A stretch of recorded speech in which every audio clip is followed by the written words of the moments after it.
धर्मराज युधिष्ठिर बोले, हे भगवान, मैं आपको नमस्कार करता हूँ। आपने चैत्र मास के शुक्ल पक्ष की एकादशी अर्थात कामदा एकादशी के बारे में विस्तार पूर्वक बतलाया।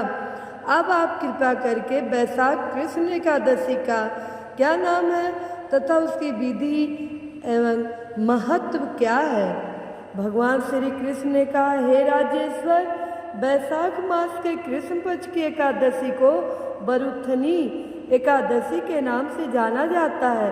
यह सौभाग्य देने वाली, सब पापों को नष्ट करने वाली तथा अंत में मोक्ष देने वाली इसकी महत्व कथा आपसे कहता हूँ। बरुथनी एकादशी व्रत कथा।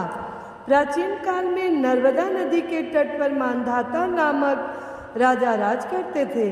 वह अत्यंत दानशील तथा तपस्वी थे।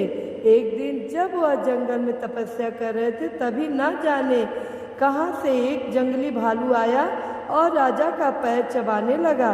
राजा पूर्ववत अपनी तपस्या में लीन रहे। कुछ देर बाद पैर चबाते चबाते भालू राजा को घसीट कर पास के जंगल में ले गया। राजा बहुत घबराया, मगर तापस धर्म अनुकूल उसने क्रोध और हिंसा न करके भगवान विष्णु से प्रार्थना की।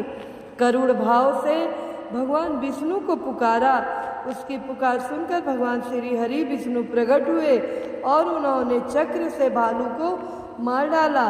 राजा का पैर भालू पहले ही खा चुका था। इससे राजा बहुत ही शोकाकुल हुए। उन्हें दुखी देखकर भगवान विष्णु बोले, हे वत्स, शोक मत करो, तुम मथुरा जाओ और बरुथनी एकादशी का व्रत रखकर मेरी वराह अवतार मूर्ति की पूजा करो।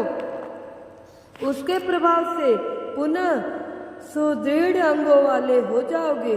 इस भालू ने तुम्हें जो काटा है, यह तुम्हारे पूर्व जन्म का अपराध था। भगवान की आज्ञा मानकर राजा मानधाता ने मथुरा जाकर श्रद्धा पूर्वक बरुथनी एकादशी का व्रत किया।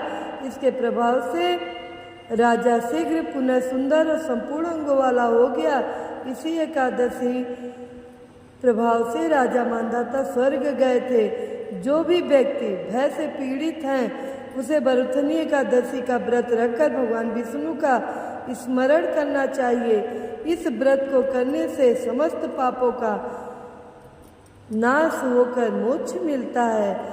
तो प्रेम से बोलिए, श्री विष्णु की जय, श्री हरिनाथ की जय, बरुथनी एकादशी की जय।